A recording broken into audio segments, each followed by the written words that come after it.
I burnt my A-level cert, I drank my own pee, ate my dog shit, danced in my mom's nightgown. Basically, I went insane.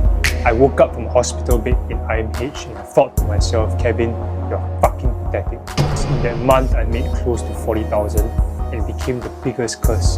I wrote all my suicidal notes and I was this close to ending things. So it's Men's Mental Health Month. I thought I'd finally take time to share my full story. I hope it inspires and impacts you.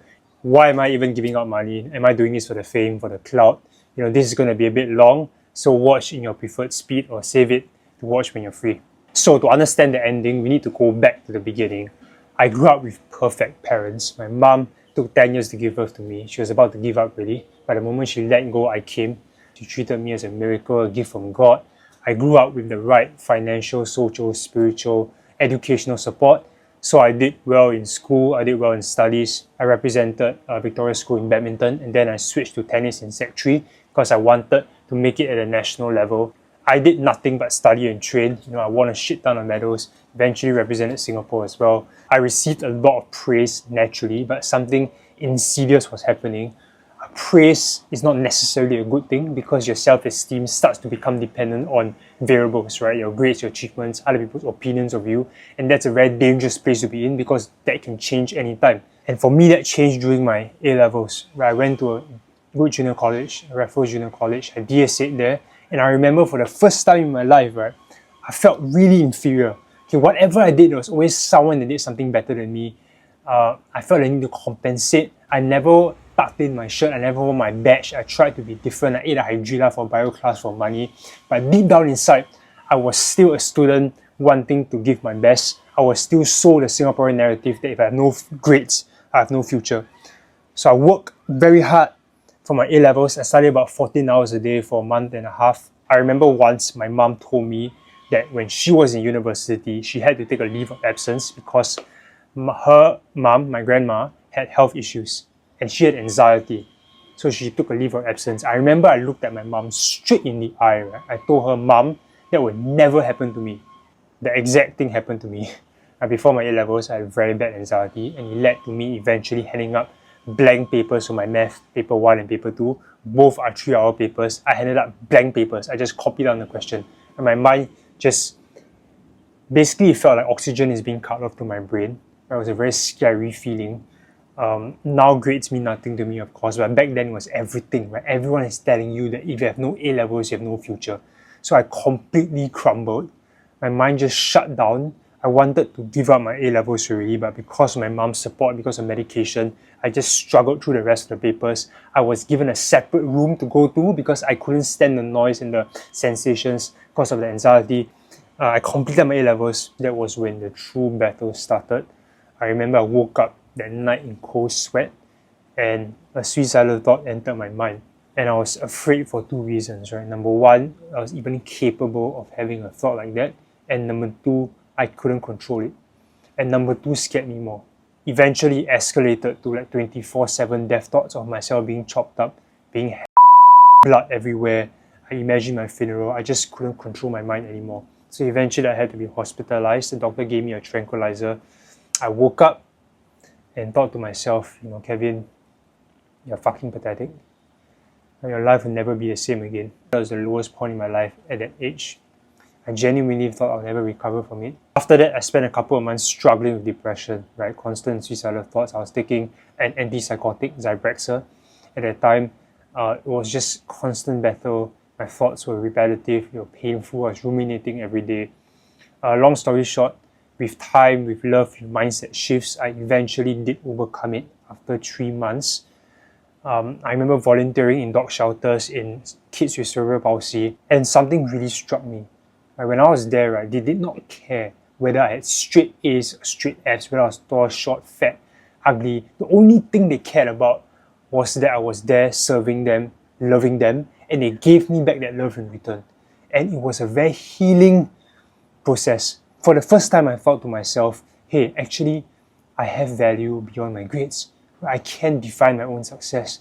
I can build my career even if I don't go to university. So that thought ironically led me to mania.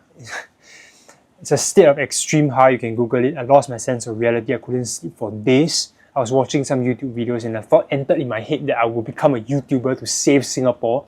That thought infected me, it possessed me, and the thoughts just came and it came and it came, and eventually I made a 4-hour video where I burned my A-level cert, I drank my own pee, I did all this kind of crazy stuff. I went to Bedok Reservoir to cook a frog, to a man versus wild segment.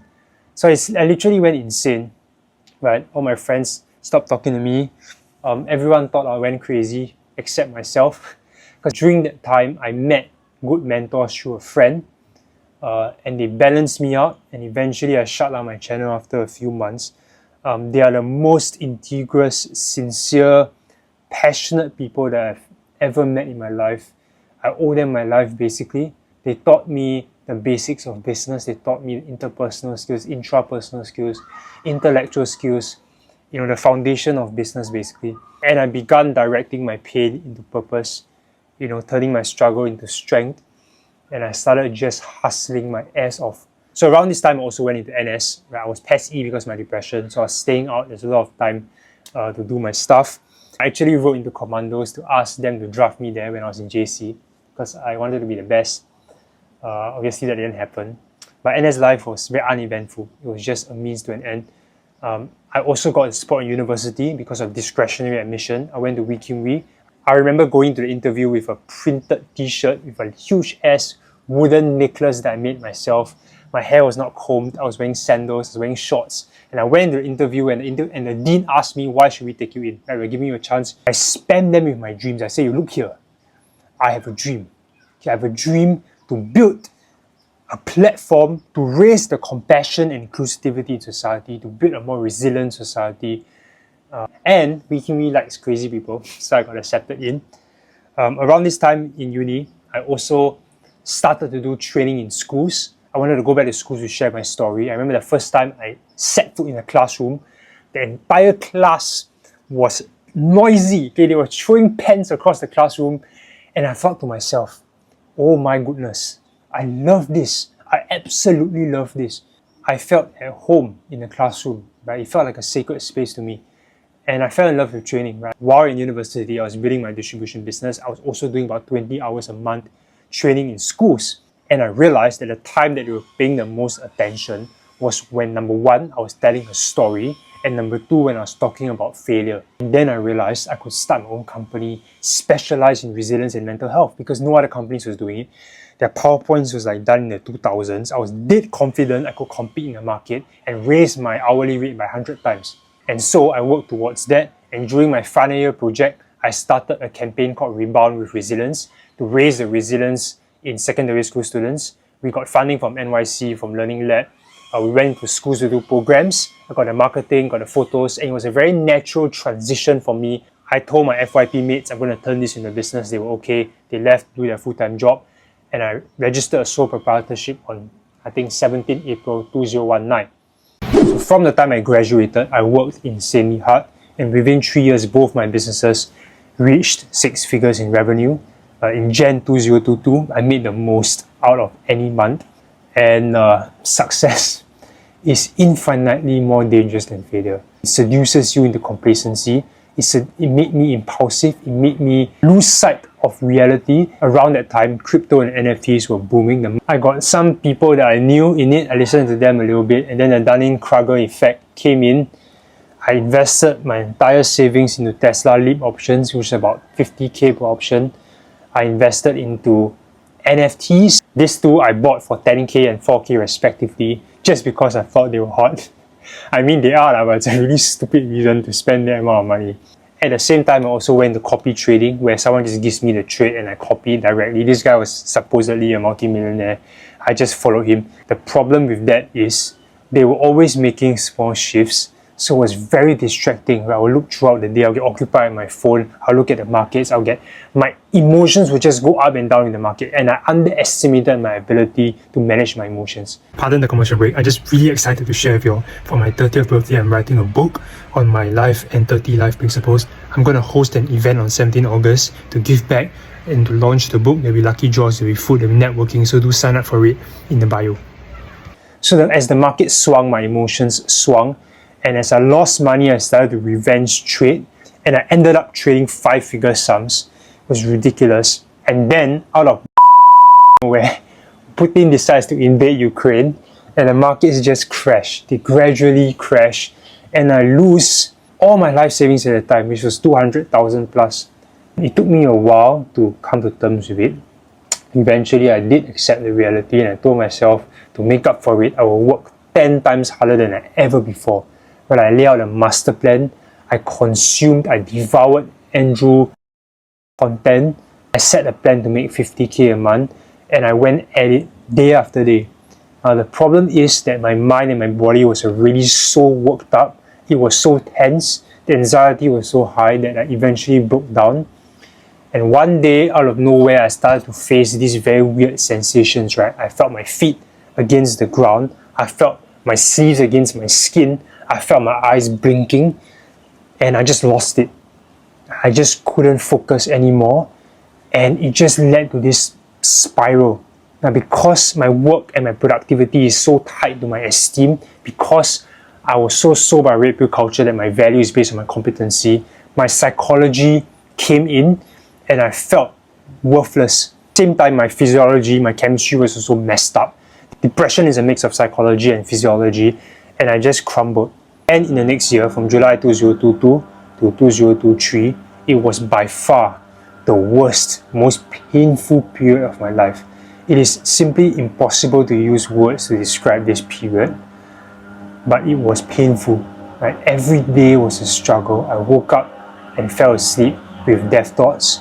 I couldn't focus at all. I couldn't work. My productivity was near zero. I was taking about 6 to 7 medications a day, antipsychotics, antidepressants, anti-anxiety. The anxiety was not the normal anxiety you face, right? It was just a fire, a burning in your chest that doesn't stop. And the pain was so prolonged that I eventually decided that it's time to go. And I went to Reddit at 3 a.m. I searched painless ways to... A lot of these things weren't executable. So I eventually settled with jumping from... I didn't want to land on my face because I wanted to be recognizable in my wake. I didn't want to land on my legs because there was a chance to survive. So I planned on landing on my chest, right? And I planned it out for 23rd July, right? I simply cannot describe to you how those 3 weeks felt leading up to my plans. Every day I would just lie in bed, right?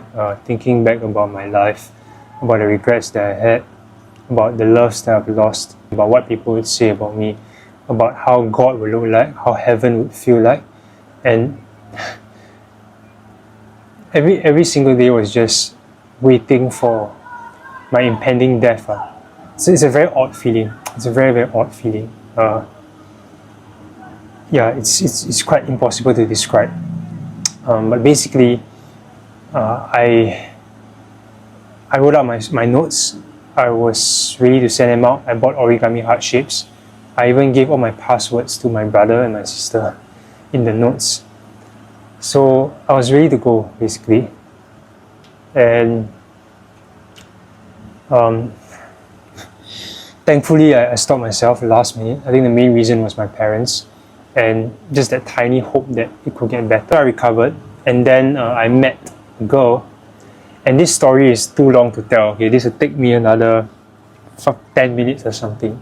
I am writing a book for my 30th birthday. So if you're watching the video, I guess you've already my story. I'm going to hold event on 17th August to invite my followers to celebrate my life, to share this book with all of you. So the link is in my bio actually. You can go and sign up for it. I created this video just to promote my event. No lah, just kidding. But yeah, the full story is there, right? The intimate, raw emotions. It's very hard for me to share it through a video because the girl, I really fell in love with her and I really liked her. It was the only girl that I ever seriously pursued. Eventually, she told me that she doesn't want to see me ever again. Obviously, she didn't say in that way, but that was the message. So I had to let go. My heart was broken. I remember coming back home. I broke down and I asked God, I begged God, I said, please don't let me fall into depression again. Right, please. And my mind was in a spiral. So 3 days later, I decided that I had to do something. I went on Canva, I created a logo in 15 minutes, and I started Radical Kindness. I've always wanted to start Mr. Beast-like channel, but I always had self-doubt, right? Should I find partners? Can I edit? Can I film? But now I had no choice, right? I just had to do it. Yeah, so I named it Radical Kindness because one of the reasons the girl gave me for not being compatible was that I was too radical. I was too impulsive, I was too spontaneous. So I decided, screw it, I'm not changing who I am, I'm putting it in the name. So that's how Radical Kindness came about. And I just started out with the simple reason of wanting to save myself. It grew beyond my wildest imagination. In 8 months, we've done more than 15 million views across all platforms. And more importantly, I received many DMs. Some of them saying that they stopped themselves from taking their lives because of my content. And it's just surreal to me because this really started out as just a way of trying to save myself. And if you ask me to choose between a girl or Radical Kindness, I would choose the latter any day. And of course, it'd be nice to have both, but life doesn't always work out that way. And if not for her, I wouldn't have this platform. So I still love her. I still wish the best for her, and I'm grateful for her. She still is a very sweet and wholesome person. And it's that story that led me to this dream of mine. So am I doing this for the fame, for the influence? The answer is yes. I do want to be famous. I do want to be influential because I want to use that for the right purpose. With more influence, I can benefit more people's lives. I can save more people's lives. I can give back more money. So yeah, I hope that answers your question, why I give back. The actual question should be, why not? And why not give back? I don't own anything. Nothing belongs to me. I enter this world with nothing and I'll leave with nothing. Money is just a social construct and an attachment that will cause me suffering if I cling on to it. So the money, that 1K, 10K, 30K, it has so much more value when I give it on this platform than when I put it in the bank.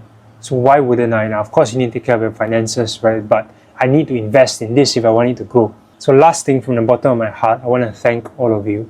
Thank you for the support. Thank you for the love. Thank you for the appreciation. I hope to continue bringing more content to you. Please feel free to drop me a DM, give me feedback.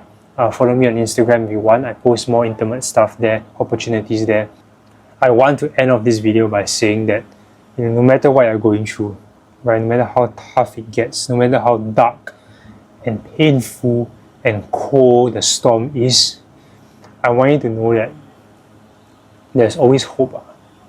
I know sometimes it feels very faint, but just hold on to it, right? Because you never know. All it takes is just one tiny bit of hope, and it can grow to this crazy thing that I've never imagined it to be. So understand that your pain can become your purpose, your struggle can become your strength, and your mess can become your message. Okay, so with that, I love and appreciate all of you, and I'll see you in the next video. Bye.